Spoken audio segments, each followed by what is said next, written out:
History isn't always about some single, giant leap. A lot of the time, it's the smaller, really significant shifts, the ones happening all at once, that end up defining an era. So in this explainer, we're going to take a quick snapshot of late 2025. We'll uncover some of the quiet revolutions happening in leadership, tech, and global strategy, all things that are really shaping the world we're heading into.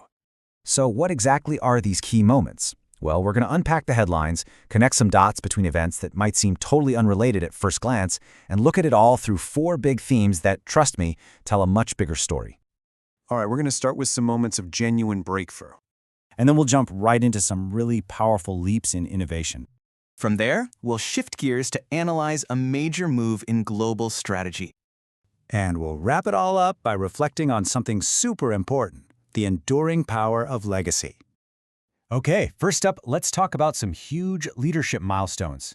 We're heading to India, where a couple of really groundbreaking appointments saw women just completely shatter these long-standing barriers in some of the country's oldest, most established, and historically male-dominated institutions. And honestly, this number right here, it just tells the whole story. 102. That's 102 years. Think about that. That's how long it took Nagpur University, which was founded way back in 1923, to appoint its very first female vice-chancellor, Dr. Manisha Makarand Kshirsakar. I mean, what an absolutely historic moment. We're talking about breaking a barrier that's been in place for over a century.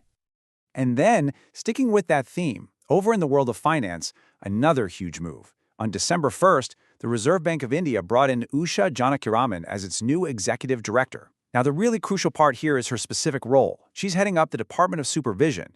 This isn't just a routine appointment, it's a really strategic move meant to strengthen the country's entire financial regulatory system. They're putting a very experienced leader in a very critical job. So this theme of progress, it flows right from leadership into our next topic, innovation. Now we're going to look at how technology is being used to totally transform governance and also empower small businesses all across India. It's basically about digitizing the entire nation's future.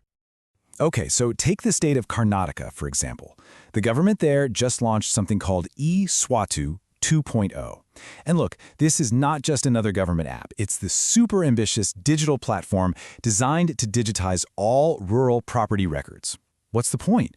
Well, the goal is to make ownership clear, make transactions totally transparent, and beef up the state's revenue system.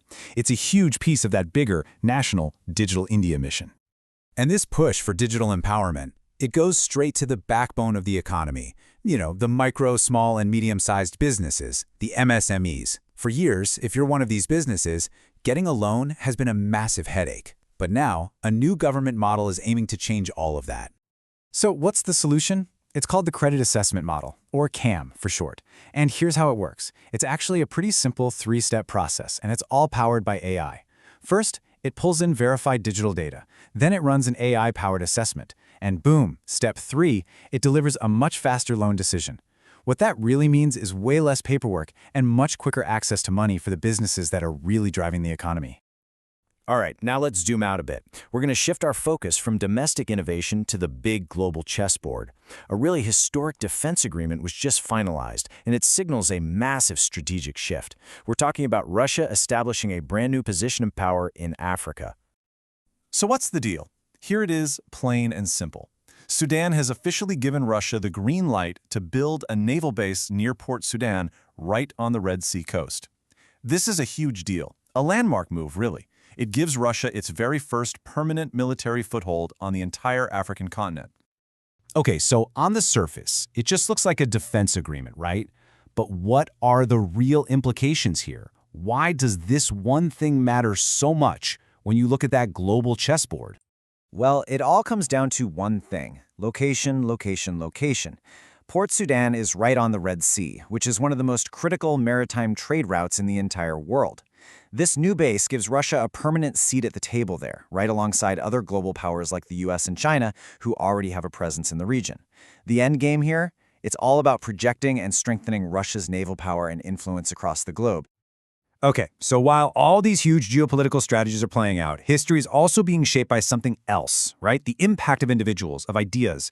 So for our final theme, we're going to look at the legacies being created and the ongoing push for a more inclusive world. Late 2025 really gave us a chance to reflect on 2 very different kinds of legacies. On one hand, we saw the celebration of a life's work, with the incredible journalist Harinder Baweja releasing her memoir. It details her absolutely courageous 4-decade career covering conflict zones. And on the other hand, we also mourn the loss of a true sporting icon, Robin Smith, the legendary England cricketer who was just famous for his fearless batting. And just to give you a little perspective on his career, look at this number, 62. That's how many test matches he played for England, 62. I mean, he was a total mainstay of that team, and he was known for taking on the fastest bowlers in the world with just incredible courage and style. So, moving beyond the legacies of specific individuals, late 2025 also brought a moment for all of us to kind of reflect together. December 3rd was the International Day of Persons with Disabilities, and it really served as this global call to action, putting a spotlight on rights and on social awareness. And the theme for 2025 was built around this really powerful idea. Inclusion is not pity, it is development. I love that. It totally reframes the conversation, right? It argues that creating societies that actually include people with disabilities, well, that's not charity. It's a fundamental piece of social and economic progress for absolutely everyone. So, to wrap things up, what have we really seen in this snapshot of late 2025? Well, we saw pioneering leadership that's breaking down barriers that have stood for over 100 years. We saw digital acceleration, completely changing how governments and businesses work. We saw a huge geopolitical shift with Russia's move in Africa. And we took a moment to think about the lasting legacies that shape who we are. Look, on their own, each of these is just another headline. But when you put them all together, they start to paint a really interesting picture of a world that's in this state of quiet, constant change. And that leaves us with one last big question to think about. How will all of these seemingly separate shifts in leadership, in technology, in global strategy, how will they all come together to shape the world of tomorrow?